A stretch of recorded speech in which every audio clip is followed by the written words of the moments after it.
away with the correct amount. D20 Radio, where gamers roll. www.d20radio.com.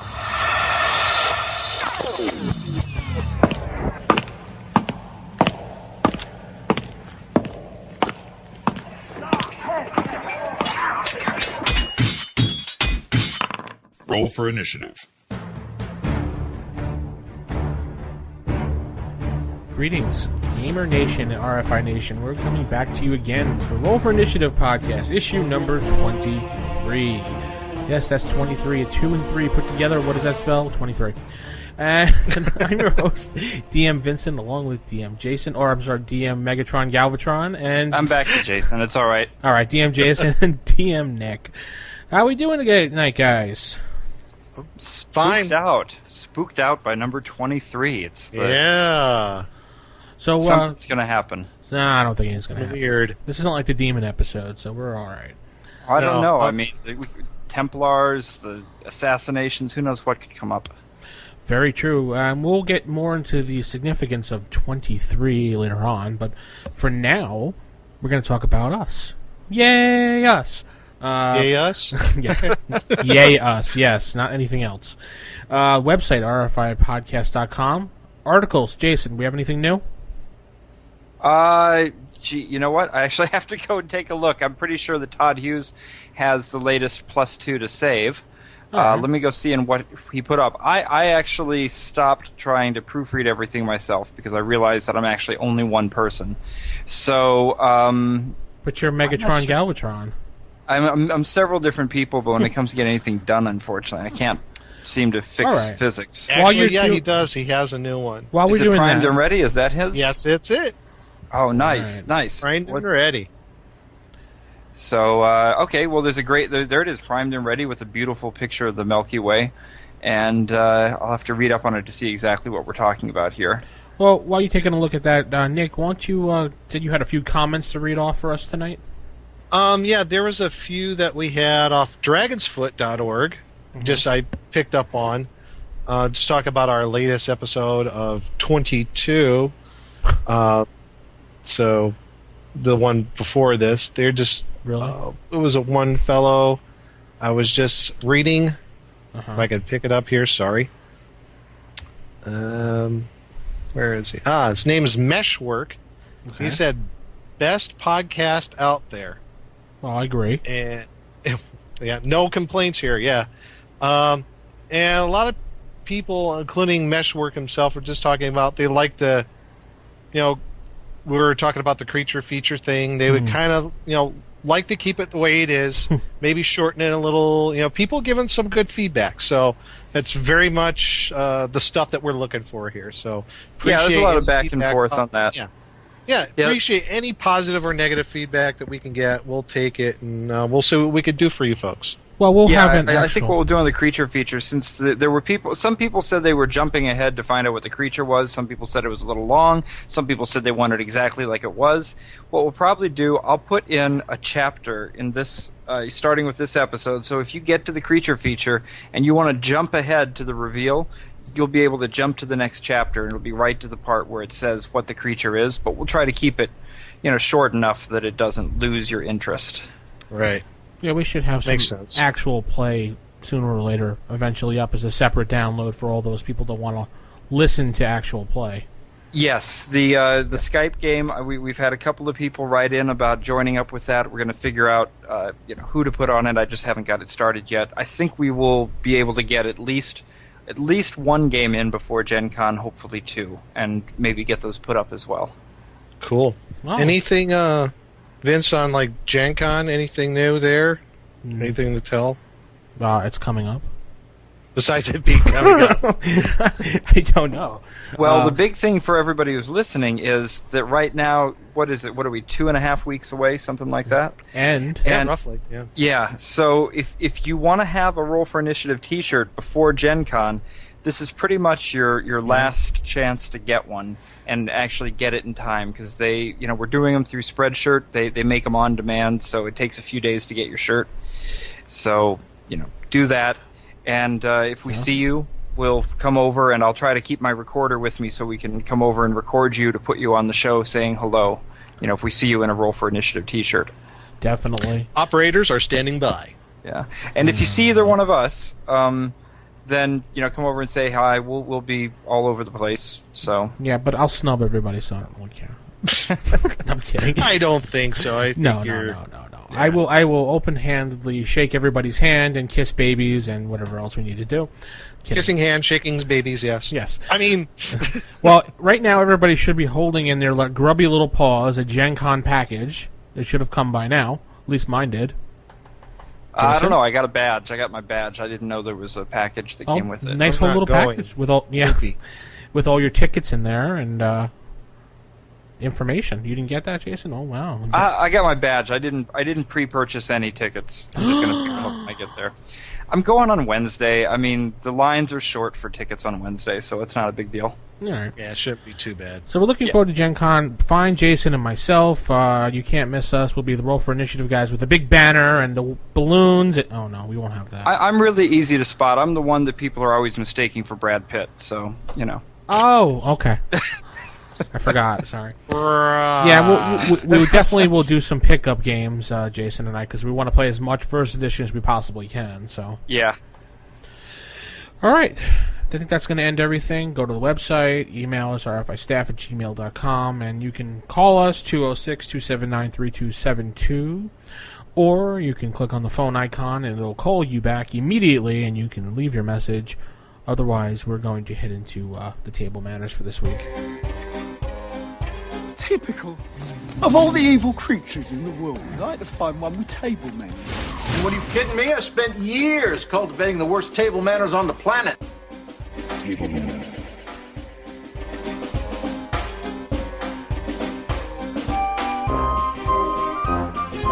Table manners. This week we have something interesting for you. It's going to be revolved around the number 23. Now, Jason, you brought this to my attention. What is the significance of 23 for this episode? Oh, boy. So I think anybody who's listening probably already has a pretty good grounding in 23 enigmas and all the conspiracies that go around that. But I'll just, for anybody who's maybe new to being a geek, I will bring up a few things. So 23 really got exposed to the world by Robert Anton Wilson. I don't remember which book it was he first brought it up, but the Illuminatus trilogy is the one where he really has the best time with it. That's correct. He basically, Robert Anton Wilson, if anybody knows him pretty well, he was one of the last tricksters, one of the last merry prankster types, and he loved tweaking everybody. So he basically invented a conspiracy and said, the number 23 shows up everywhere, look out for it, and kind of pointed that out to people with the idea that as soon as you start looking for it, you're going to see it everywhere. Mm-hmm. And it worked really well because to this day, you've got things like Psychic TV, the band Psychic TV, which puts 23 all over everything. You've got any number of industrial and goth bands that all had the 23 in their names. Virus 23, Contagion 23, Delirium 23, I think was a band. I don't know, a bunch of those. The movie 23? Some of the things in here. William Shakespeare was born and died on the 23rd. The first landing on the moon was at the Sea of Tranquility, which was at 23 degrees east, and the second landing was at 23 degrees west. Let's see, there's 23 letters in the Justified Ancients of Mu. There's the axis of the planet Earth is about 23 degrees. We have 23 something in our DNA, and I don't remember what. Whoa, that's actually kind of sad. Dave Gattell from Skinny Puppy died on the 23rd. There's just any number of things we could start pointing to with that. But what does it have to do with us? Is that if this is episode 23, that means we're going to be talking about conspiracies. Dun dun dun. Dun dun dun. And conspiracies are one of the best plot points you can have for an adventure, and they're one of the things that your players are going to be looking for around every corner anyway. Right. So why not give it to them? So you're kind of like, we're not only talking like maybe conspiracies, but like secret societies, maybe cults. Mm-hmm. Kind of all tied in together. And yeah, in tribute, I'm drinking the Kool-Aid. So yeah.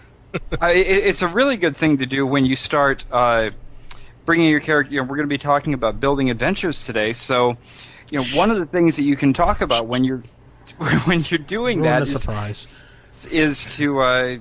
Oh, it's a surprise. Sorry, we're not going to be talking about anything. I don't know what you're talking about. Go on, Jason. I know nothing. But anyways, when you start encountering the various NPCs, why make it obvious who's the bad guy and who's the good guy right away? It's if you're looking at this from a fiction standpoint, it's kind of an old trope, but why not go for it? The idea of you meet somebody who seems to be the villain, and halfway through the story, it turns out that he was a good guy all along, and the guy you thought was the good guy was the villain. Works great in a game. So, wow. What are some of the conspiracies that you guys have brought into your games before? I don't really conspiracies. I don't really use many conspiracies, but I'm going to throw it over to Nick. So while I think about some things, secret societies. Well, that's funny because I am a Freemason, and I don't know if I said that before, but yes, I am. So we actually here near where I live, we have the Grand Lodge number 1. Really? That's cool. George Washington's Lodge is up here on 23rd Street. And one of my other players in my game and I have had it on our to-do list for some time to join that lodge. But what street was that? 23rd Street? Oh, I didn't even think about it, but you're right. It's on 23rd. Dun, dun, dun. Dun. Oh, no. But, I don't know if I've really done anything in detail as far as like maybe secret societies or conspiracies as of late. I have thought about it though in the past couple of years of doing something. In fact, I was thinking about, and I have some notes on this about creating a secret society similar to the Freemasons. Mm-hmm. And in the game or real life? In the game. Not in real life. No. No, like for my campaigns, for whatever campaign setting. I was thinking of doing something like that. And also constructing a dungeon that has to do with a lot of all those the symbolism that has to do with Freemasonry and, tying in all those sorts of things together. One of the first things that players seem to do whenever they get into any dungeon or castle or anything else is to look around for all of the inscriptions on the doors and on the chests and on the floors and everything else. And, why not go ahead and use that to really start leading them down the story? And you can find a whole lot of great resources on how symbols are constructed, if you want to look online for that kind of stuff. And like you're saying, it's a good idea if you're looking for ways to put a secret society into your campaign or to put a secret conspiracy that's behind everything. It's a good idea to just go to some source material. There's no end to the number of books that are out there that'll get you on that. I brought along a couple that I thought I would just refer to for people who aren't necessarily fans of conspiracy fiction and nonfiction already. Just good places to start. So one of the best books that you can pick up if you want to just get a quick overview of the different stuff out there is called The Big Book of Conspiracies. And I have that one. Yeah, from Factoid Books. Mm-hmm. It's a graphic novel, excellent place to start because every single one of the conspiracies that they lay out in here will lead you online, and you'll be searching around and reading an endless number of things about that. Another really good one, since we brought up Robert Anton Wilson, since that's kind of where a lot of this began, is a book that he put out near the end of his career called Everything is Under Control. Yeah. And it's a complete A to Z list of conspiracies and hoaxes and everything else. I mean, to any random page you want to flip to, I'll turn to page 23 and see what he's got there. Abductees Anonymous. It's all about the anonymous group for people who've been abducted by aliens. And that's actually, if you're looking for things to do in your campaign, not only can you do a conspiracy, you can use that as a crossover. So if you were going to bring in some Gamma World or some Traveler, you could have a secret race of aliens that are behind some of the things. Yes, yeah, and definitely. If you flip to page 23 in the player's handbook, it's an illustration. Oh, never mind. Oh. But an illustration of what? Of a fighter fighting a demon, it looks like. I don't know. Oh, the one where he's on the ledge. Paladin and L? Yes, Paladin in Hell. Oh, interesting. Some other one other book that I really think I want to recommend to people if they're interested in this kind of stuff. It's called, well, two more actually. One's called Behold a Pale Horse, and that one came out sometime in the 70s, but a lot of I think it did anyways. Might have been later. Is that the John Lear book? William Cooper, actually. Okay, William Cooper. Okay. And then finally, there's another really good book which I don't have in front of me, so I can't remember the author. But the title of the book is "Nothing in this book is true, and it's exactly how things are." So great title. Yeah, so those are some good ones that you can turn to if you're looking for source material, and there's nothing wrong with bringing in a little bit of Cthulhu flavor, or really anything you want to at this point. Yeah. Another good place to, I was just thinking of source material, if you're a night owl like myself, because I listen to this show once in a while, is Coast to Coast AM with George Norrie. You mean with, oh no, I was just about to put a big plug for the original Art Bell, and my mind just froze up. I couldn't remember his name. But yeah, Art Bell and now Norrie, yeah. Yeah, he used to host the show. He comes on every few months to maybe fill in. Oh, he does? But, cool. Yeah, every few months. You can get it on Late Night AM still, and they let you subscribe to it. Yep, but it costs money to subscribe, and I don't know. I just can't. One more thing to add on to. I really should, though, because, they deserve the support. It's a great show. Yeah, it is a great show. I've been listening, actually, to that show, every so often since, the mid-'90s when I was living out there in Vegas, when Art Bell actually started to take that turn into the weird and the surreal and so on.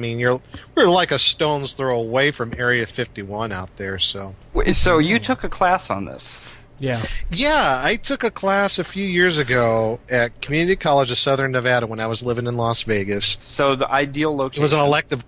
Yeah, it was an elective class.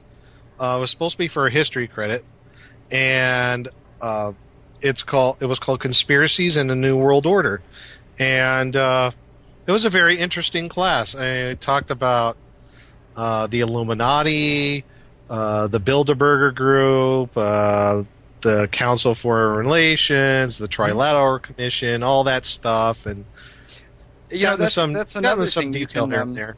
Yeah, you can really easily just grab any of that stuff and just swap a few syllables around, and if your players are into this kind of stuff, it's kind of good because you're supposed to keep player knowledge and character knowledge separate and all that. But There's so much going on in a game that we think as DMs that we're laying out something that's really obvious to the players. But the fact is, when you're sitting there as the player listening to what's going on, you're so in the dark anyways that any little bit of a clue really helps you along. So if you use things along, that kind of sounds similar to stuff they might have heard of in the real world, and at least it'll give them a little bit of a clue to what's going on with it.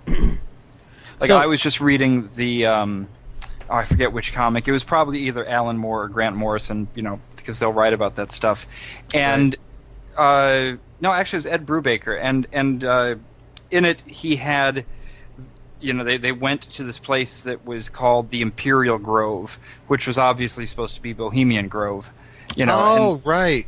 All that kind of stuff. You could just change one word and just go ahead and play off of that. So that's good you mentioned that, the Bohemian Grove thing. That would make a very interesting Druids kind of a cult. Yeah. They're basically Druids anyway. If anybody doesn't know out there what the Bohemian Grove thing is, I guess it's like Northern California. There's this place.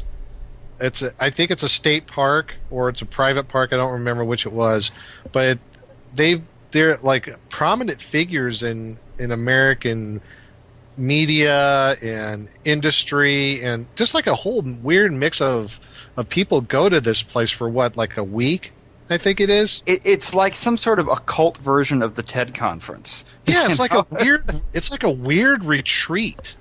Yeah, and supposedly there was some reporter who said he had film of George H.W. Bush doing a pagan ritual on stage or something. Who knows? Yeah. I mean, but the point is that it's fun to do, and so look up some of that source material, put it in your campaign. It'll really give you not just a fun twist for the players, but it also makes it a lot easier as a DM to keep the storyline going, because anytime you wonder if you can have a little bit of somebody pulling the strings behind the scenes, it makes it easier for you to get where you want to go. Right. The only thing I'm thinking about this whole idea of like using conspiracies or cults or secret societies is, I guess there's two different paths you could take with this. One is you can go ahead and greatly detail the whole conspiracy and who's connected to where and why, what are their motivations.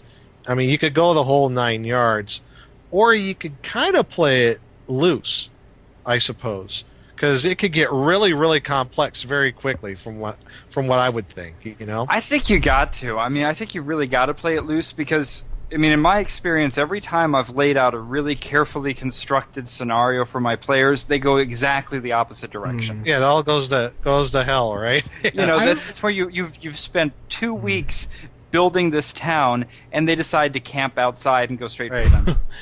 I would think Yeah, it'd be I guess hard to what you lay could out a do conspiracy.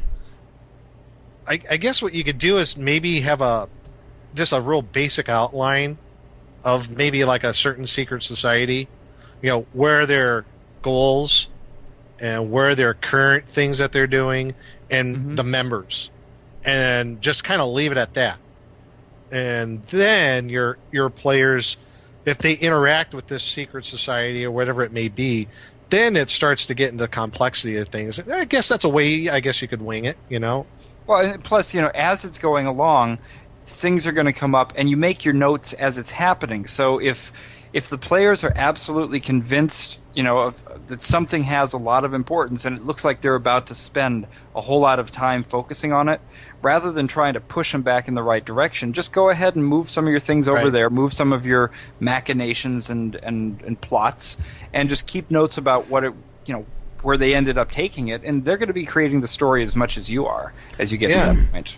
Okay, Another so real good, the next bulletin point we'll move on to will be can PCs join secret societies, and how would you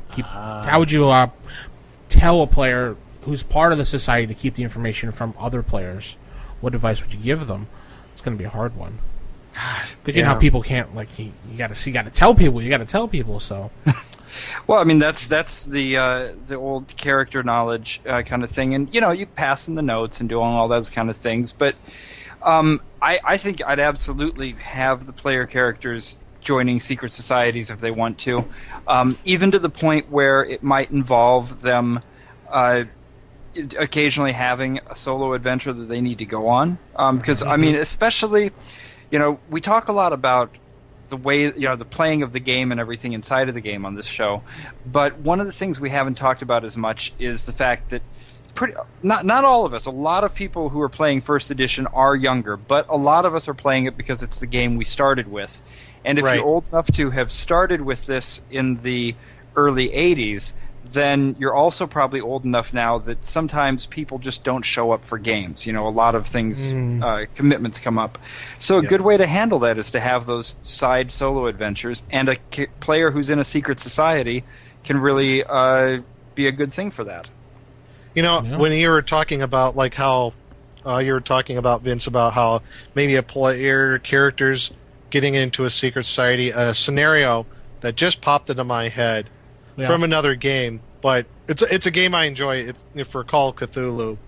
I pretty much figured it would be Cthulhu. Yeah. Well, yeah, I mean, it's either AD&D or Call of Cthulhu are my two favorites. Yeah. It's the campaign for Shadows of Yog-Sothoth, and the first part of that campaign is called the Hermetic Order of the Silver Twilight, if I recall that correctly. And what the investigators have to do to find out about this Hermetic Order, they have to, at least one or a few of them have to somehow join this esoteric society and see what they're all about, see what they're up to. So, but you could see something like that could be used in an AD&D game. Maybe there's a type of esoteric order in a kingdom, and they've been growing in prominence. And your party has been sent by maybe the king to find out what this secretive order is all about.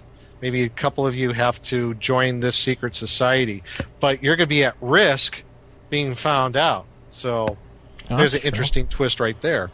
And a good way to do it is whatever your main law in the land is, whatever the prominent deity is, and the prominent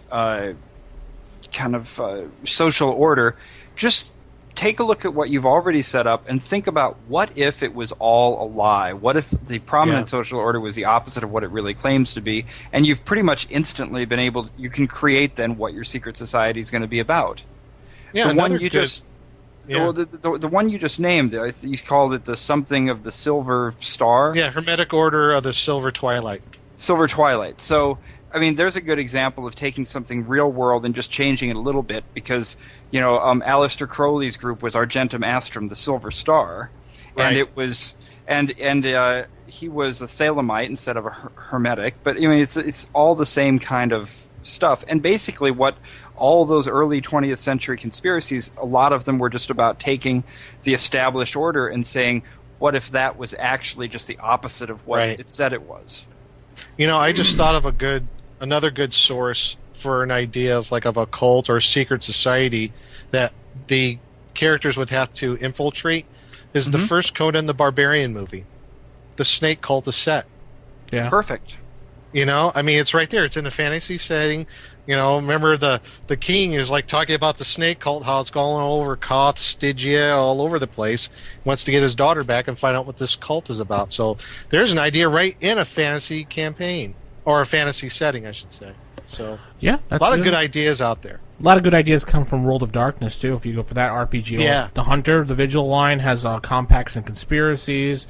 The whole game pretty much is based upon conspiracies. So you could just flip through that for some nice source material. Plus, those books are really nice looking too. So yeah, wasn't there what was it, Conspiracy X? That's another one. Yeah. I'm not too familiar with it, but I know that one's out there too. X-Files is big on conspiracy stuff. Yeah. Steve Jackson makes a whole bunch of conspiracies. There was Warehouse 23 right off their website. That's probably I can think of that for that. Any more ideas for source material? I mean, it could just go on forever, but that's the thing is there's definitely read your Bagent, Lincoln, and Lay, all the people that wrote the stuff about like the Temple and the Lodge and the Holy Blood, Holy Grail, all that stuff that Dan Brown ripped off without actually bothering to get it right. Lynn Picknett and Clive Prince are other ones that are really good to read. Who wrote The Sign and the Seal? I can't remember his name right now, but he. I can just see it on the other side of the room, but my eyes aren't good enough. Graham or something like that. But anyways, get your glasses. Yeah, there's no end to them. There's some good podcasts you can listen to. The Disinformation podcast is a good place to start.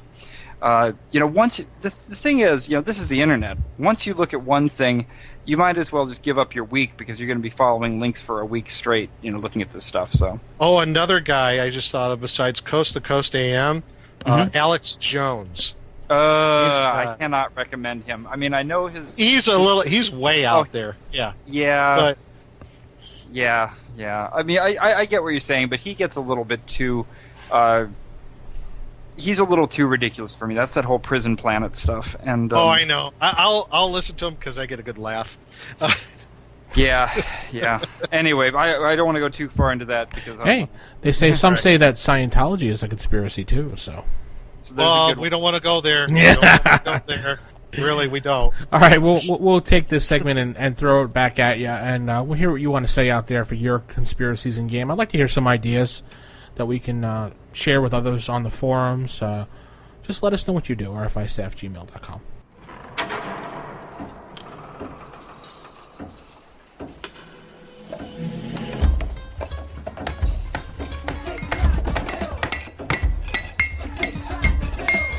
Adventure. Construction.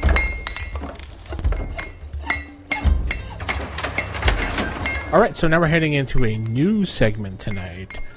And this new segment's going to lead up. It's going to be a little bit each week. It's going to be called, well, Jason dropped the bomb already on this one, Adventure Building. Jason. Well, Adventure... Sorry, I hate to have done it, but I made the bumpers for it, and I called it Adventure Construction Set. Oh, I'm sorry. It's called Adventure Construction Set. I apologize. Well, it was just because I couldn't get the original Adventure Construction Set out of my head. The old Apple II Commodore 64 game let you build your own adventures. Greatest thing ever. All right, so the Adventure Construction segment for now. Segment, whatever. Thingy. We'll get it right. Yeah, so we got the thingy. Yeah, the thingy, right. So basically what we're going to do is this week and probably every other week when we need to put some segments into the show, we will build a small adventure and we'll give it free for everyone up on the website when we're done with it. And we'll all collaborate on it, and we'll get thoughts and ideas from everybody around the listening world, RFI Nation. This adventure will be for level 1 to 3 characters. We say about 4 to 6 is generally the standard, right, guys? Yep. Yeah. That's about normal. And we're going to be taking a look at, and some people may not remember this, but TSR's Dungeon Master's Design Kit, Book 1 Adventure Design. You guys remember that book? I actually never had this before. Really? When you brought it up this week, I had to go looking for it, and I found a PDF of it, but as soon as I get to Gen Con, I'll be looking for a real copy to buy. Mine's wrecked. I need to go buy it. Hopefully they'll have one. Was that a first edition book? Yeah, it was. 1988, so it was right at the tail end of first edition. Yeah, it was first edition. Anyway, it's 97 pages, and it has 3 different sections in the book.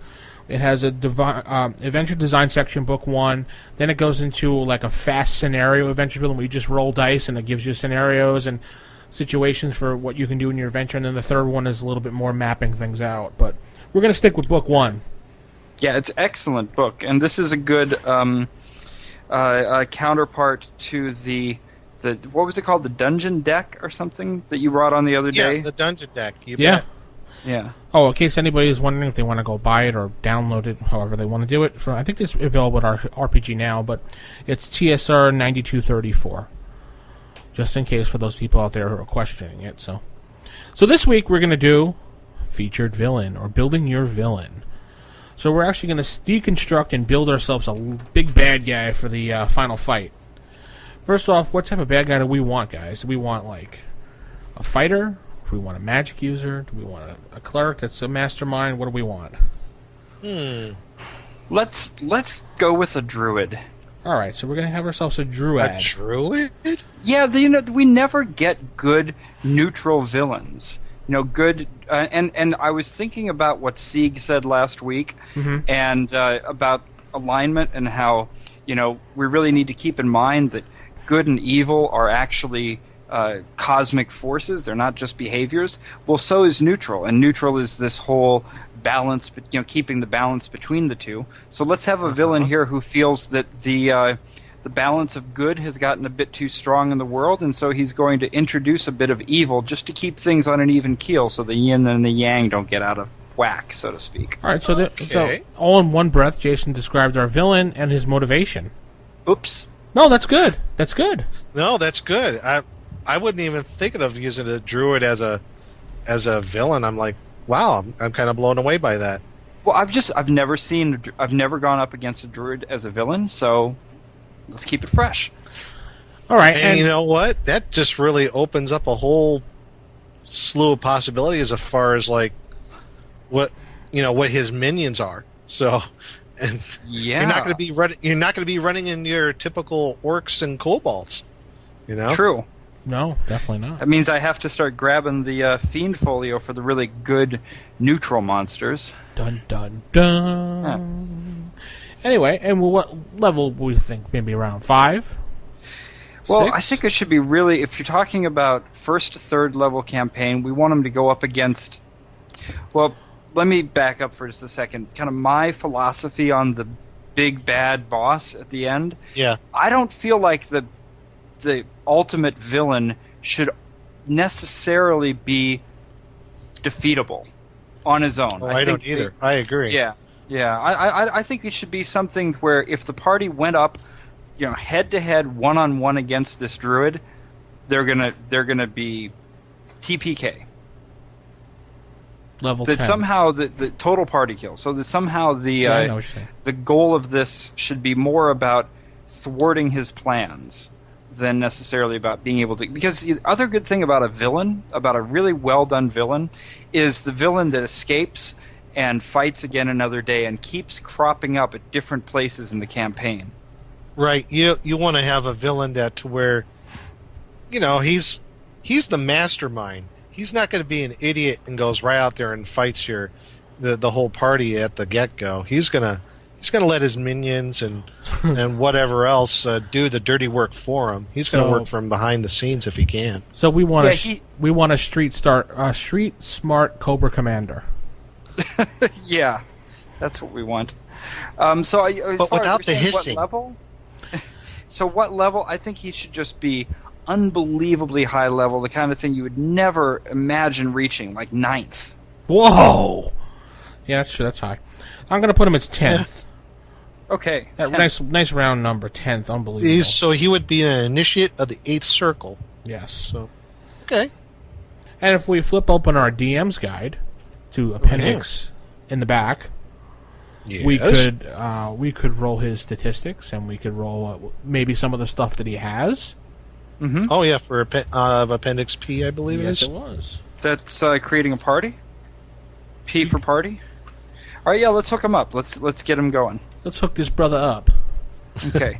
So we're talking what, 8th? No, actually 10th level. 10th right, level. you said? Now, I personally wouldn't necessarily. Yeah, 10th level. I wouldn't roll up stats when it comes to the big bad boss. I would just give him the stats that you think are appropriate. Because you don't want somebody who's reached 10th level not having the appropriate, the stats that you think are the best. Yeah, that makes sense. Well, that makes sense too, but I also like to keep it fair. So I Okay. would probably just roll it just to see what I got first, and then Fairness, bah! I want to kill him. Yeah, I would roll it to see what I got first as a basis, and then I would improve it from there. Okay, should we roll I him see now? what you're saying. Yeah, you like rolling? Go ahead. Okay, great. So I'm going to do the. I'm going to take the normal 4d6, but I'm going to add in one more as because we really want him to be our bad guy. So for his. Okay, so hold on a second here. For his first one, actually that's not bad. Just with a regular 4d6, I just got a 16. Wow. So, yeah. So actually, that's the other question. Do we want to roll in order, or do we want to just kind of go? Where does the 16 go? All right, well, we'll just roll them out, and we'll see what we get, and then All right, we'll so work let's from give there. him a 16 strength. What the heck? Yeah. Okay. Now I've got a 12, and that's actually not bad. So I That's think not we can bad for just- intelligence. Yeah, I think we can just keep on going in order. But here comes the big one. And honestly, if this isn't a 17 or an 18, I don't know if I want him going up against him. So here comes his wisdom. And actually, it's already a 16 without rolling my extra backup die. 17. Good. Good enough for the big enough bad for me. boss? Heck You yeah. think? I think so. Okay. So 17 wisdom. And here comes the dexterity. 17 dexterity. This is 4d6. I'm serious. 4d6 and discarding one. Would you write down for his Wow. intelligence? I'm writing the stats down. 16. Oh, no, sorry. What was intelligence? I think 12. 12. 12, yeah. All right. So that's slightly above average for intelligence. That's good. Yeah. Here comes the Constitution. I don't care what happens with this. And so naturally it's a 14. Okay, Wait, not bad. I'm using precision dice. I'm pretty surprised at how good they're treating me. Yeah. And what did I leave out? Charisma. Charisma. And charisma is 13. Okay. That's some high stats. Actually, yeah, that is very good. Yeah, that's pretty good. I'm happy with them. Okay. Well, but he needs. Oh, hold on a second. For a druid, he has to have a minimum 15 charisma. So we're going to Okay. push that up to 15 right now. Yeah, so we'll just bump him to 15. Okay. So take it off his Constitution. No, we're just going to bump it up at this point. Yeah, we'll just bump it up. That's fine. Yeah. And I think as a druid, he should have a 20 wisdom. Think so? Yeah. No, I wouldn't go for that. I mean, How did he get 20? I mean, that's 2 wishes at least, right? Well, you'd figure he's at 10th level. He has to have done things between 1 and 10 that's improved himself somehow. Mm-hmm. And I don't think putting a 20 in wisdom would be too far-fetched. I can hear the emails coming in already. But Good. Let him fly. No, go for it.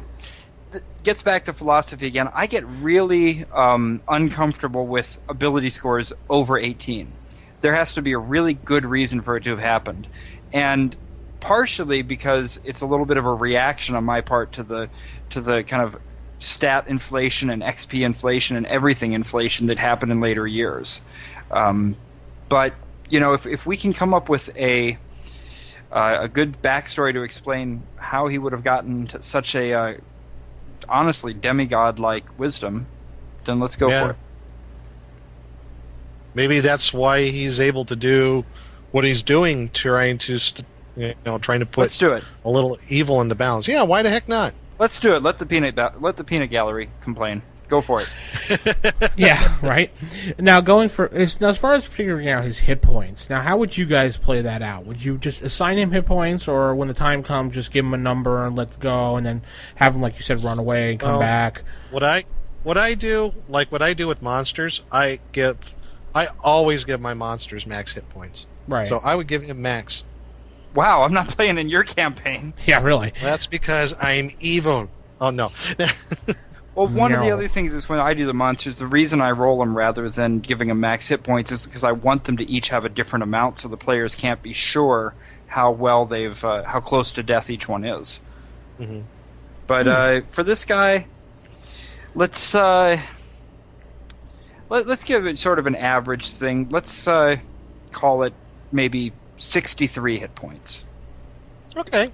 It's a good healthy amount, and Is he get higher- a con bonus, I think? Well, I was it- just it- given a number. It doesn't bonus really. or not. It doesn't really matter because 63 is good. the players are never actually going to really kill this big bad guy. He's going to get away. We've already determined that. So Yeah, unless they manage to come up with some unbelievable trap that kills him right away, and even then, I'd probably find some way to bring him back from the dead just so they could have a nemesis. Yeah, that sounds good. Nemesis. All right. Nemesis. So now we're flipping over to the DM guide there for creating characters at later levels. Nick, you said you had that open? Oh, yes, I did. I did have it. Darn it, I just shut it by accident. That was Appendix P. Okay, yeah. So we're going to want to roll for give him a couple little items here so he can play with the party. So for Druid, he would have at 10th level, he'd have an 80% chance of having magical leather armor. Jason, I'd say he's got it then. Okay. Yeah. I would say just at that level, hook him up with some +3 because he's not going to have Leather a lot plus of other. 3. Yeah, he's not going to. Well, Yeah. +2. +2 leather armor. He might, Yeah, he might have okay. some other kind of. And Defense. let's see, 50% chance of getting a ring of protection. Okay. And I should have actually said whether that was going to be above or below. You tell me, above or below 50? Above. Nope. Okay. What's next, Nick? I guess we could determine if he has any scrolls. Yeah, scrolls I wouldn't bother with him because when it Really- we just rolled up some higher level players for PCs. I told them don't worry about the scrolls because the whole point of finding the scrolls is so you can write them in your book later. So why would he just be carrying them around? So let's skip the Now- scrolls. Yeah, let's just go on to the weapons then. Yeah. He'll have an 80% chance of having a dagger. Yes, he's definitely got that. It'd be at least a +1. I would say a dagger +2. Yeah, the it's such a sword- last minute kind of or last resort kind of thing, but give it to him. The sword, it would obviously be a scimitar. Would it? Okay. Yeah, because it says 7% chance for sword under asterisk, scimitar in the case of druids. So Oh, okay. yeah, I never really this is thought how about that. So, because that's a weapon that the druids can use. Just my thought on this, Uh, I would give him a scimitar of speed. That's just me. Do it. All right, so give him some guitar speed. Yeah, that's how I would do it. I mean, because he's our he's the arch nemesis, and let's see, 80% chance of having a spear. I would say he sure. has it, yeah. I think it should be some sort of spear of destiny kind of spear. Maybe this could Yes. have something to do with the driving. It would be one that is it could be really an artifact, something that he doesn't take into battle. It's too precious. It's key to his actual power over the entire grove and the area. That might be something for the next one. We can construct the MacGuffin here. Maybe this spear Okay. is the MacGuffin. That It could might an be. idea. It could be. Okay. So Okay, we'll good. we'll earmark that to the side, that spear possible MacGuffin here. So, yeah, that'd be cool. I'm liking this. I'm liking this guy. Spear of Destiny type thing. Yeah. Yes, something that he's using. This spear maybe it's channeling some sort of power somehow.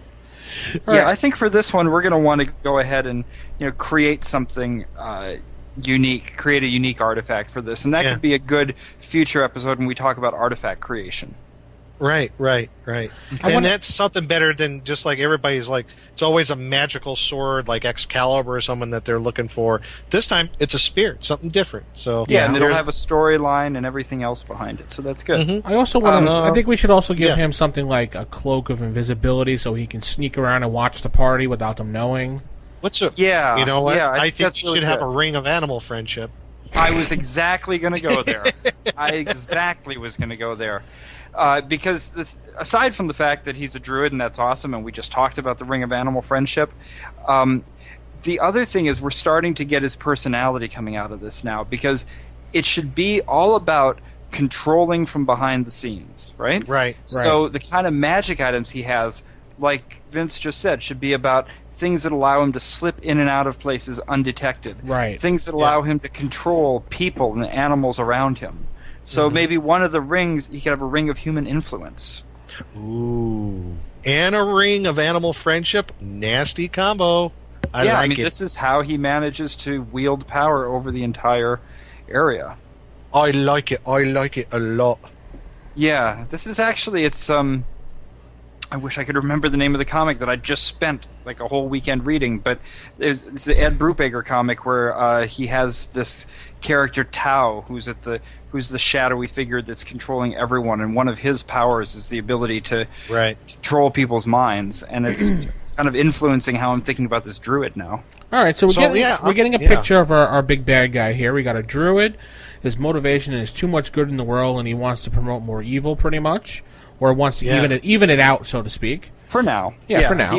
He views the whole world as sort of, he views himself as above all of the petty day-to-day of the world, and he's not really concerned with how people are on a good or evil basis. He just wants to make sure that the balance stays the same. And he can So tell he's that not if the even balance Sorry? Yeah, so the balance is getting too far in the good, and he can see that maybe it's actually causing some sort of larger, the greater good is being damaged by the fact that the cosmic force of good is exerting too much power here. Okay, so Like all good villains, he's like looking at the big picture, the grand scope. Right. And he doesn't care about the petty little people as long as it's into his grand master design. Right, Perfect. he's using this Spear of Destiny, or whatever we're calling it in the future. He's communicating with it, and he's figuring these things out. He has his Cloak of Invisibility to get in and out of sticky situations. He has his Ring of Animal Friendship to control his little foresty friends. And he has the Ring of Human Influence, so he can influence all the people around him. He's got his leather armor +2, his dagger +2, and his scimitar. I keep wanting to say it like you want to say it. Scimitar plus of speed. Yeah, scimitar speed, yep. And we have 16 strength, dexterity 17, con 14, intelligence 12, wisdom 20, and charisma 15. Good. 63 hit points. So we have a brief picture of what our big bad guy looks like. I like him. He's pretty cool. I could just already picturing how much mayhem this guy could cause with a group of characters, because they're not going to expect, maybe, being attacked by woodland creatures, maybe, Yeah, all right. Yeah. So next week when we come back for this segment, or whenever we do this segment again, which will be another week, probably next week or the following, we will get into the whole Spear of Destiny. We'll do a little background on that, what its magical properties are, and how the druid uses it. So, Yeah. because that'll be pretty much part of maybe the hook plot of this adventure. Who knows?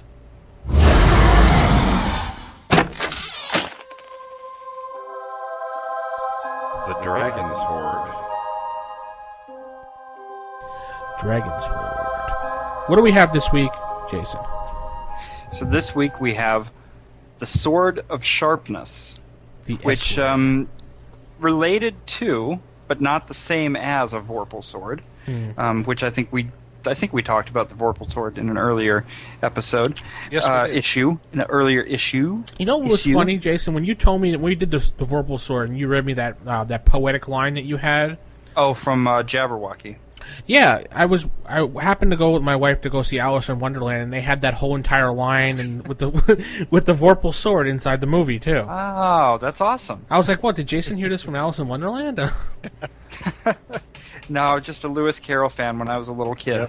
Yep. So, the Sword of Sharpness, it acts for the purposes of what creatures, monsters, people can be hit, or gods, whatever, can be hit by it.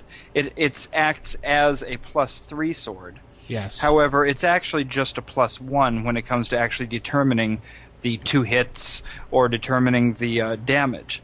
The thing that makes the Sword of Sharpness so particularly nasty, though, he says, stalling as he flips, but what makes it so particularly nasty is that on a high enough roll, I won't even bother looking up the numbers. We can figure. Yeah, I got it right here. It was On a 17 high to enough 20. roll, it will actually sever a limb, or will it sever a head? Since you're looking at the actual description there, Nick. It does not say. Okay, well, it only let's say says, yeah, it only says depending on, if you're normal, armored, and then the die roll, what gets severed. It doesn't say what gets severed. This no. is Okay, where well, I'm going to say no to the head because that's what a Vorpal sword is for. this is going to be what the DM fiat is, what the DM decides. I mean, you can make up Yes. your own chart for this. Yes, and that's I the have fun a chart. And I knew you would. I was thinking Jason had a chart because he's the chart master here. So No. Let's. Oh, by the way, Nick, did you put up the your list from last time? Did you put it up on the site yet? Oh, for the racial. No, modifier? it was for the animal friendship. Oh no, not yet. But I will. Okay, I so will, by the tonight. time people hear this podcast, there will be from last week's issue. There will be a list of animals that could be affected by animal friendship in Nick's estimation. But for this week, we will put up the chart that you have created so that people can determine for themselves which limb gets hacked off by the Sword of Sharpness. Go for it. Now for me, I would actually include the head, but Okay, that's fair.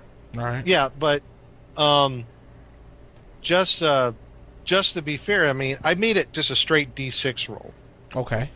1 left arm, 2 right arm, 3 left leg, 4 right leg, 5 head, or 6 cut in twain, cut in 2. Yeah. Because that's how I am. That's how Nick rolls. And as far as left arm, left leg, and right leg, I made an additional D6 roll to see where on the arm it actually, or leg, it gets severed. Like 1 to 2, is it severed at the wrist? 3 to 4, severed at the elbow. 5 to 6, severed at the shoulder. And for the leg, a 1 to 2 is severed at the ankle. 3 to 4, severed at the knee. 5 to 6, severed at the hip. So is the head like you get a haircut or like a tomahawk chop or? Oh, severed like at the neck. Oh, yeah. Cut in twain, yeah. The whole. You're cut in 2. So I got better. So what are you going to do with monsters that don't have the normal number of limbs? yeah, I knew someone was going to ask that. I haven't I was gotten gonna that ask that. far yet. Actually, Okay, something so- like a spider. Maybe a D10. D8. Or 1 through 8 would be a particular leg. 9 and 10 would be the head. Okay. I don't know, Okay. something like that. I mean, I guess you could. But for anything else, I don't know. I mean, 6-headed Hydra, roll I don't know, D6 for whatever head, but it's 4-legged, maybe a D10. I don't know. What if it was? Well, like, the other thing we got to put up then is, once you get that chart put together, we have to figure out if any Dragon article, or if there's in one of the books that I'm not thinking about, talks about what are the effects of a creature that's fighting after having lost a limb. I'm not aware of one in Dragon Magazine. I'm not either. Maybe someone will write in right away and tell us where it is, or maybe we'll find it on our own first, or maybe we'll have to make it up. We could, if you want to go out on a limb here. I actually, the older version of Hackmaster, the 4th edition Hackmaster, has a whole detailed thing about what it does for critical hits. I guess you could use that too. I mean, there's like rules there for profuse bleeding and what have you.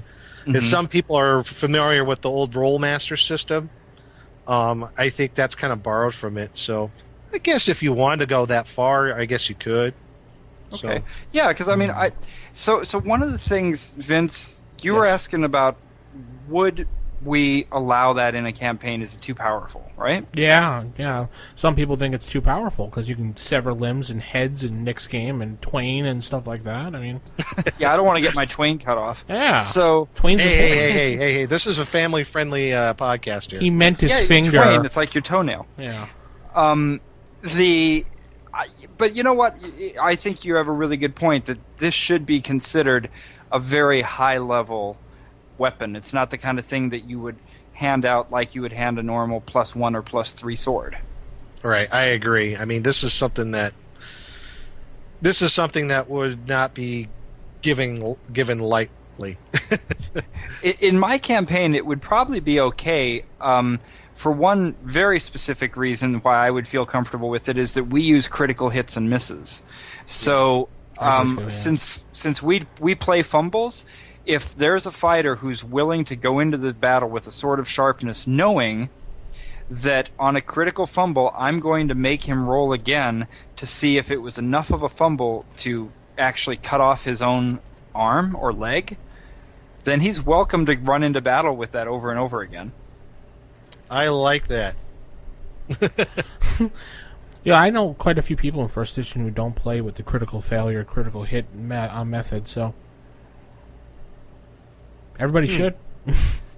I like using critical hits and critical fumbles. Yeah, I mean, I think that's one of those things that I don't believe, if I'm remembering right, that Gary Gygax actually liked that very much. I think he actually wrote things speaking against it. And there's been a number of different types of critical hit systems put out in Dragon Magazine and elsewhere. It's just so much fun. No matter how much it is or isn't by the book, it's just so much fun. I believe Gary does say in the book is 20 is an automatic success no matter what. Yeah, but not going to the point of doing things like, double damage. No, he just I think believe all he really said, and I'm sure someone will correct me on this, but if it's wrong, that just always success and a 1 is always a natural failure. So.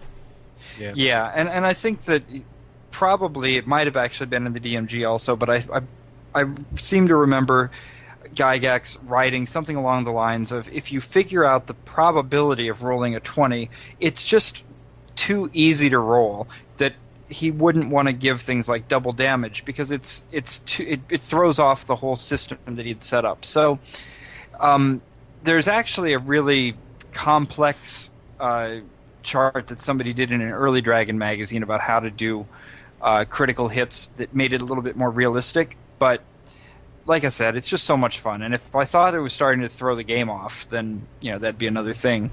But with the Sword of Sharpness, that's a really good reason to be rolling critical hits or rolling fumbles, because then it becomes a little bit more of a risk. Yeah. I remember honestly, go ahead. Yeah.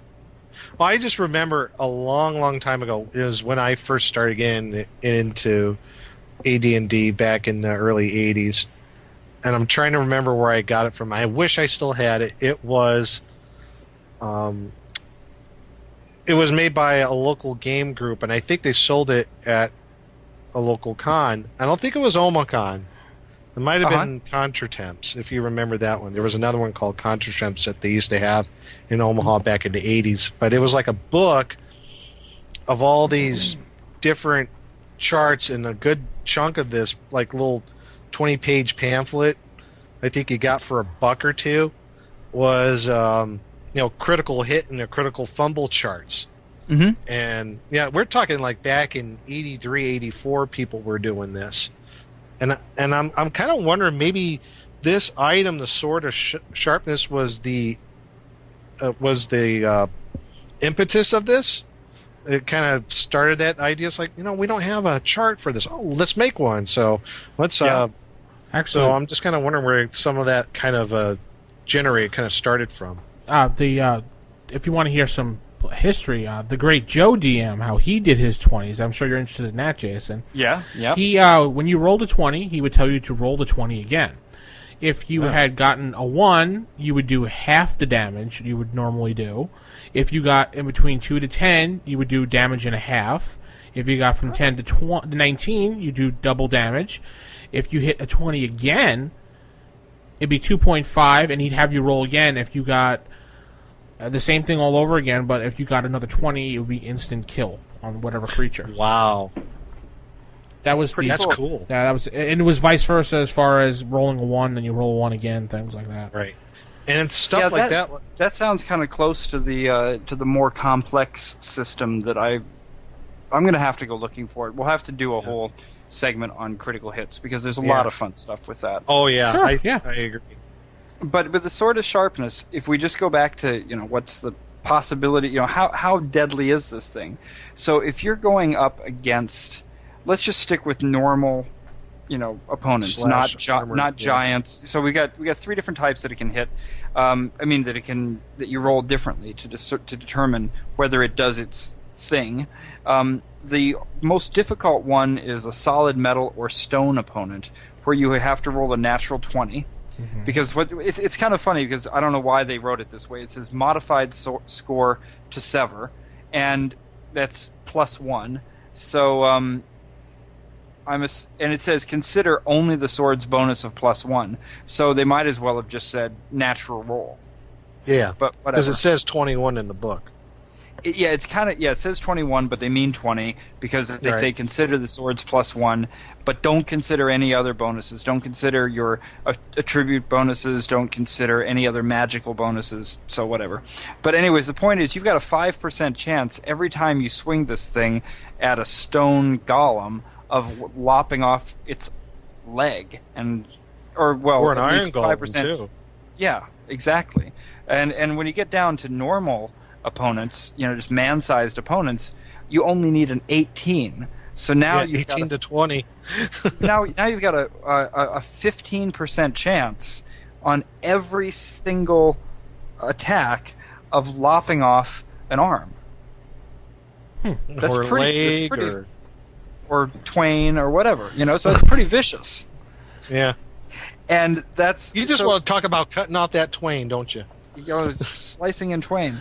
So in that, even if you don't use fumbles normally, if you're going to introduce this sword into your game, I would highly recommend including a fumble. And it doesn't have to be a 5% chance. It doesn't have to say on a 1 you hit yourself and it does the Sword of Sharpness cutting off a limb thing. But on a 1, I would say you've fumbled. Now let's put a percentile chance of it actually hitting you in such a manner.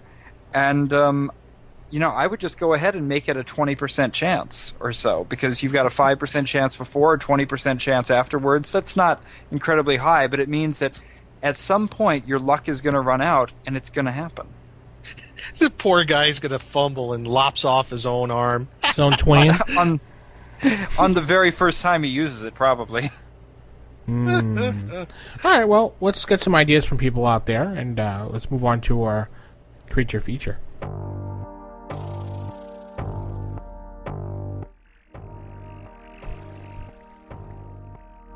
Creature theater.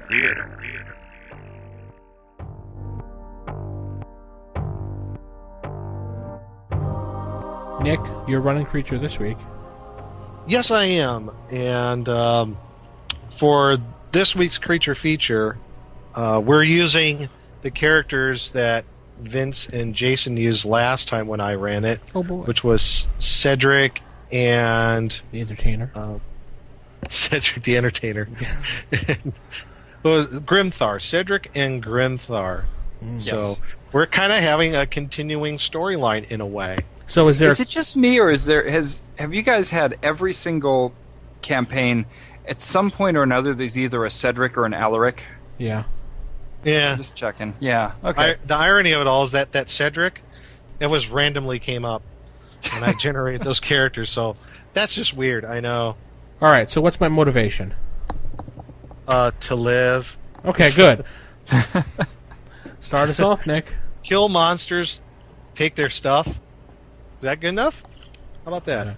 Let's see. I'm going to go Well- from neutral good to neutral evil, so I chop Jason in half. I cut his twain off. Okay, No. Cedric. Oh, hey. All right, go on.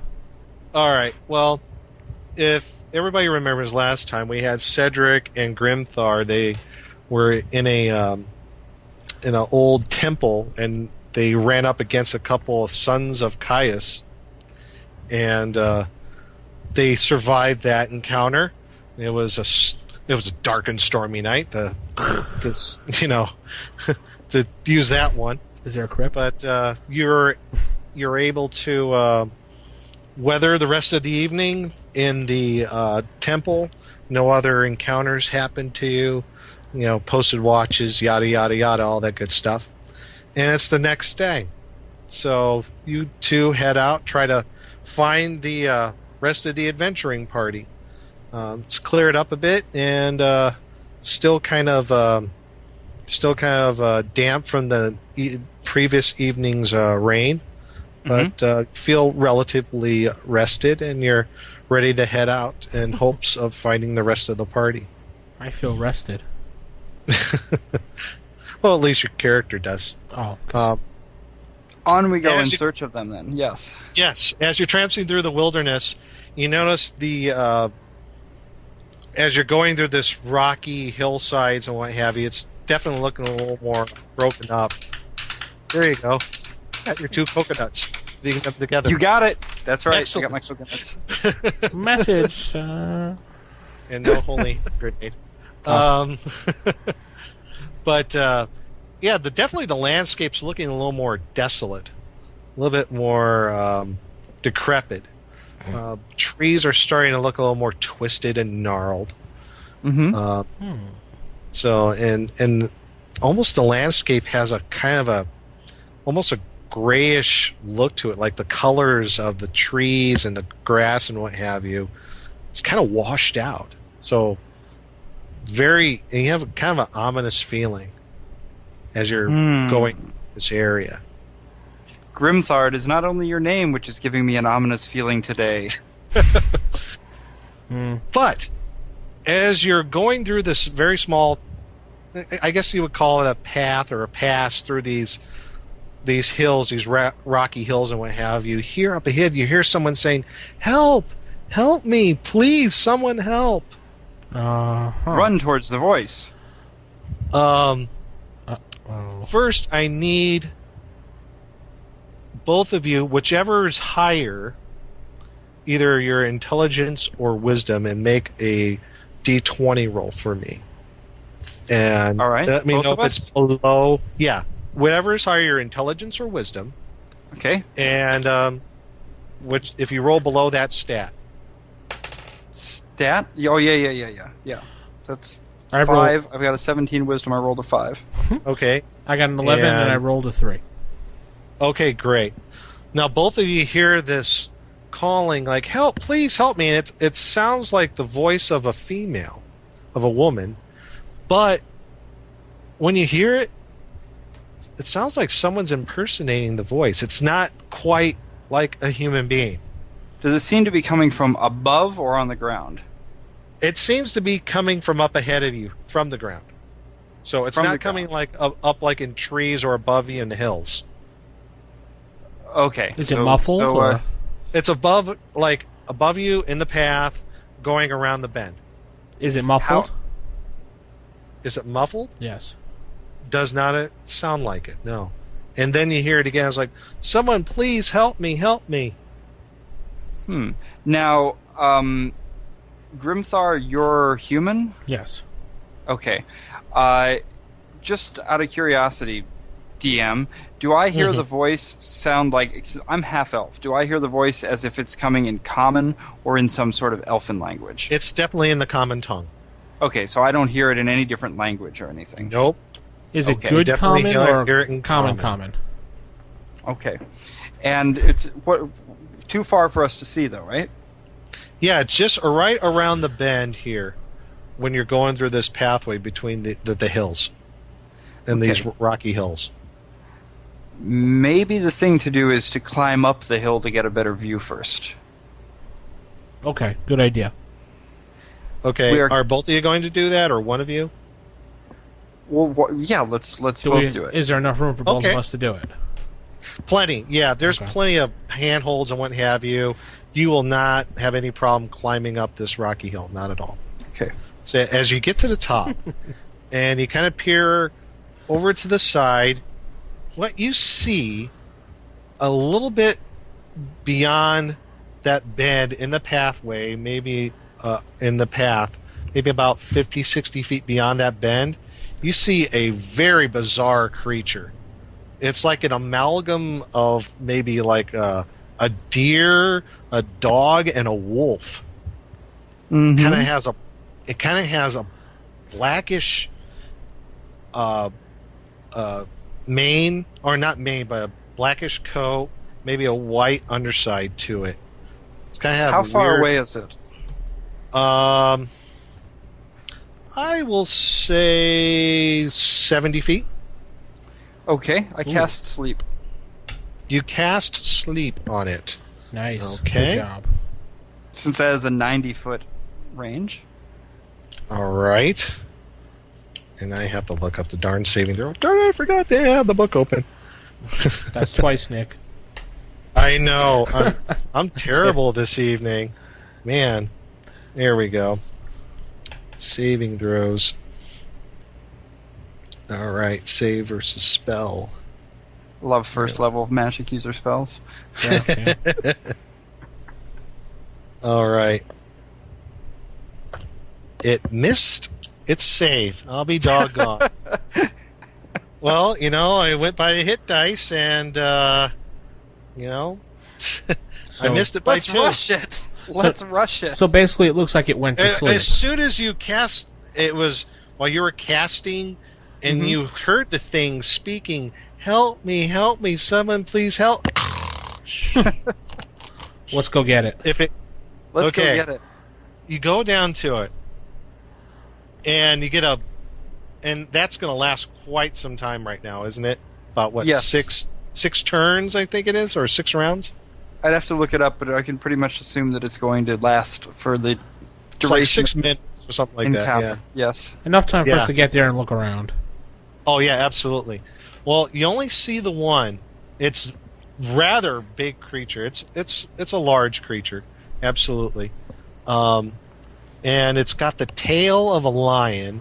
It's got hooves like a deer and a body similar to a deer. It's got a head almost like a dog, almost like maybe like a Rottweiler. Mm-hmm. Rather longish neck. Do any of you guys know what it is? No. It sounds so familiar, and I know I'm going to just groan when you tell me, but no, I don't know what we've just put to sleep. What have we got?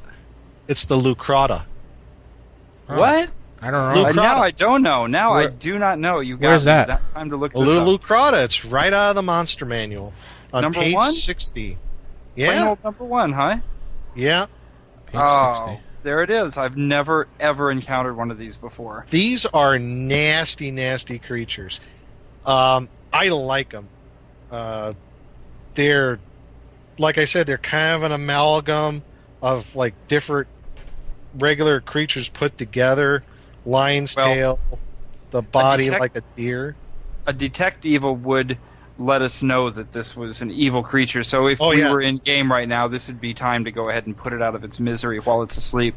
Yeah, basically. So I'm going to read out of here because this is really read fascinating to me. This weird creature haunts deserted and desolate places, for it is so ugly, most other creatures cannot bear the sight of it.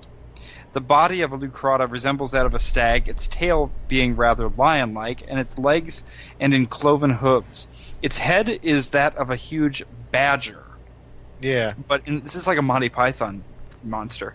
But instead of teeth, it has sharp, jagged, bony ridges. This monster is very sly and can imitate the voice of a man or woman.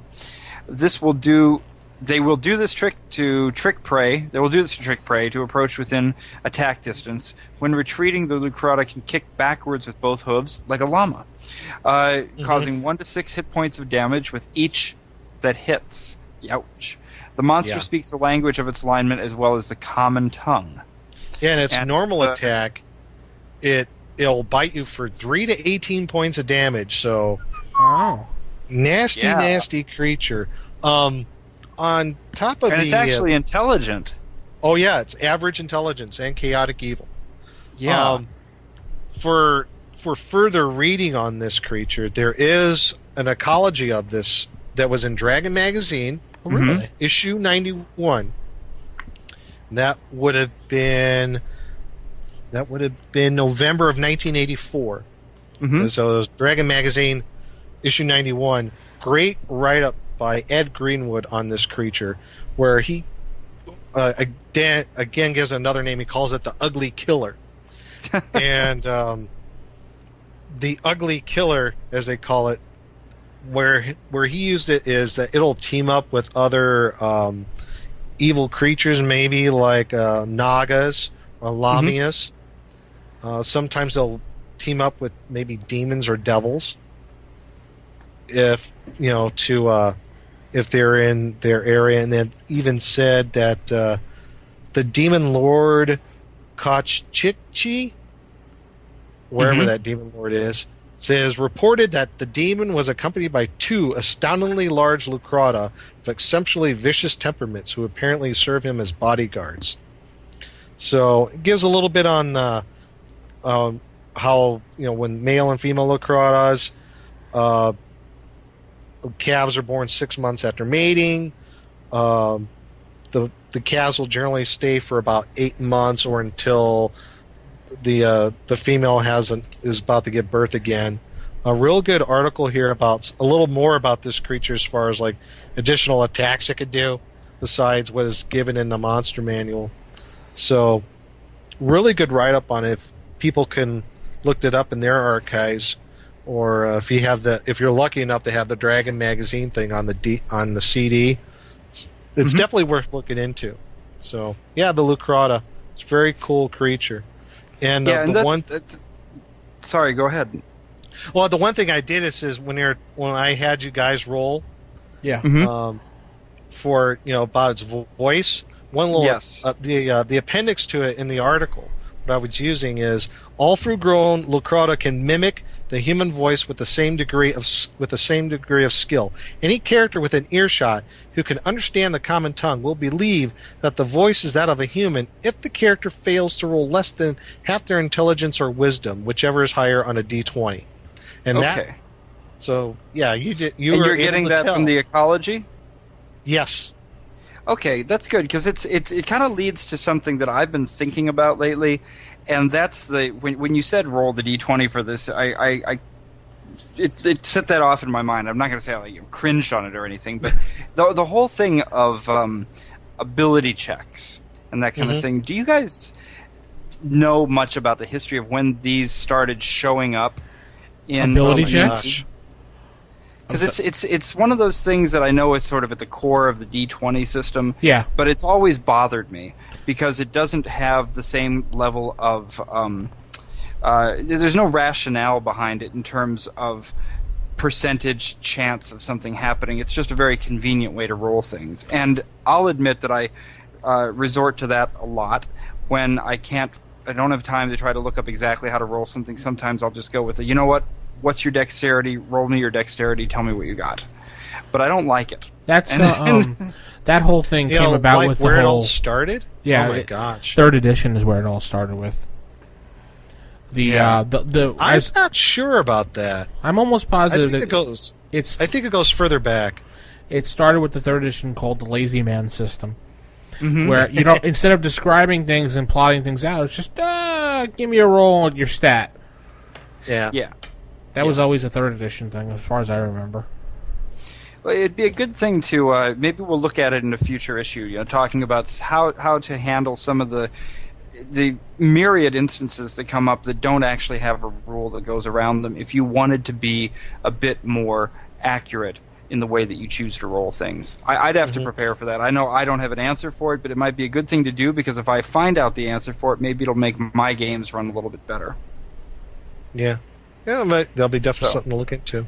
So yes, the Lucrata is Lucrata, and look for number 91 for the Ecology of, and that CD is actually, it shows up on eBay pretty regularly.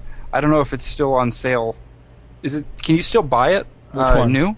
I don't know. The DM, the Dungeon Guide CD. I mean, all the Dragon. Yeah, magazines on every CD. once in a while it's on eBay. Well, it's a great thing. Anybody can copy. pick it up. It's the best. It's you can buy it off Amazon, but it's like $200. Yikes! Yeah. Yeah, look on eBay, or hey, go to Gen shnikes. Con and check the auction. Well, There you go. normally what I would have done instead of like Nick does is like he did the stat thing. I would have done the whole Gygaxian roll me a d6 and tell me what you get, and base it off of that. So Yeah, I was just going by the article. I thought that was it was a good way to go with that. So No, I was comfortable with that. I mean that made some sense. So all right, well that's been a nice short creature feature this week, so everyone should be happy. And we're gonna head into the final segment of the week. One of those electronic voting dealies.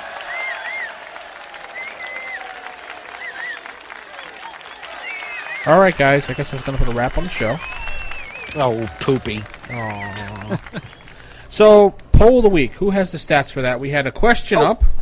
This is the question. Mr. Mr. Cotta. Jason, go ahead. So last week we talked about the animal friendship ring. Yes. And there was an open question as to which monsters would actually be affected by animal friendship. Okay. The list which Nick is going to have up in time for this podcast's release Yes, I will. is a list of all of the quote-unquote real animals that are in the 3 monster books, Monster Manual 1 and 2, and the Fiend Folio. Right. Should I put that under featured articles?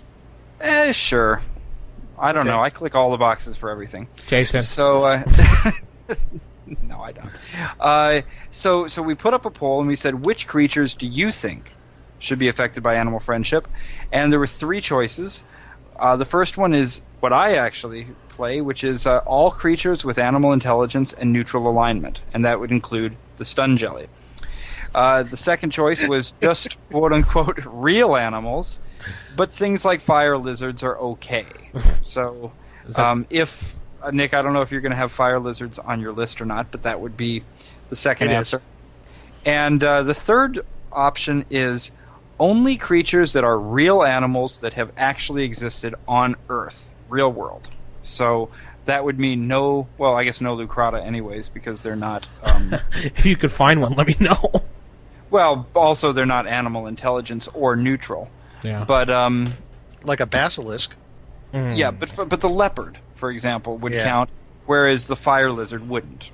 So with this poll, the last place with just 10% of the vote was only creatures that are real animals which have existed on Earth. So I think most people want to at least leave some room for the fire lizard. And with 35% of the vote, in second place is, ready for it? Dun, dun, dun. Nick's answer. Just real animals, but things like fire You lizards. better update that because I just voted on that. Too late. Voting is closed. And with 55% of the vote, even with the vote you just cast, you wouldn't be able to push it over the edge. 55% of the vote, it says Jason is right, and it is all creatures. It doesn't say Jason It is doesn't right. say Jason is right. 55% of the people who voted felt that I was the wisest of all. And as long as they have animal intelligence and neutral alignment, go ahead and make friends with that stun jelly. Right. You just wanted to have your silly little stun jelly, didn't you? I really do. It is, it is a cool monster. Don't get me wrong, but yeah, it's a good one. No, you want to talk about conspiracies. There's a conspiracy here. Hey, I may run the website, but I don't affect the polls, except for that one time a few weeks ago when I somehow voted twice, but I don't know how that happened. But not this time. Yeah, not this time. Will begin at 9 o'clock. Yeah, this time he voted 4 times. Oh, no, I'm kidding. The poll, as of this podcast being published, the poll will still be open for anyone who still wants to vote to prove Jason wrong. There you go. And I'll get those. And I'll get that up tonight with the list. Excellent. Hello, future people. Okay, so I think that's about it. D20 right, Radio. So two more shows before Gen Con. Woo! Oh, yes. All right. Obviously, the week of Gen Con, we will not be doing a show except for whatever outtakes we have from Gen Con. Oh, I thought we were going to do a show from Gen Con. Sure. Where are we going to do it from? I don't know. Something. So the week of Gen Con, there either will or will not be a show. Yeah. It will either not exist at all, or it'll be something more amazing than ever. Well, I guess we can go down Podcast Alley and see if we can steal some equipment. We'll see what we can do. I'll try to bring. We can talk separately about it, but I'll try to bring whatever I can. If there's some stuff you think we need to bring and run it out of the hotel or something. Quick, what level of thief do you think you are? 12. Okay, then. You said quick. That's going to end it up tonight. RFIstaffgmail.com, RFIpodcast.com, dragonsfoot.org/forums. D20 Radio, our gracious hosts with Order 66 podcast and various podcasts out there. Now they now have a podcast about Pathfinder. So if you like Pathfinder, you can head over there and listen to Chronicles of something or other. I don't know. It's I'm sorry Chronicles about that. of something or another. Sorry about that, guys. I can't think of the name. I think it was Chronicles of some. I don't remember. Actually, that would be a really cool name of something. Chronicles of something or another. Yeah, something or other. No One Sold, guys. Great podcast. Good sound. Jason, you probably really like the audio quality of the podcast. Check Excellent. it I out. will check it out. The Chronicles of something or other. Yeah, that's the official word. Keep it original, keep it old school, and something or other. Bye, everybody.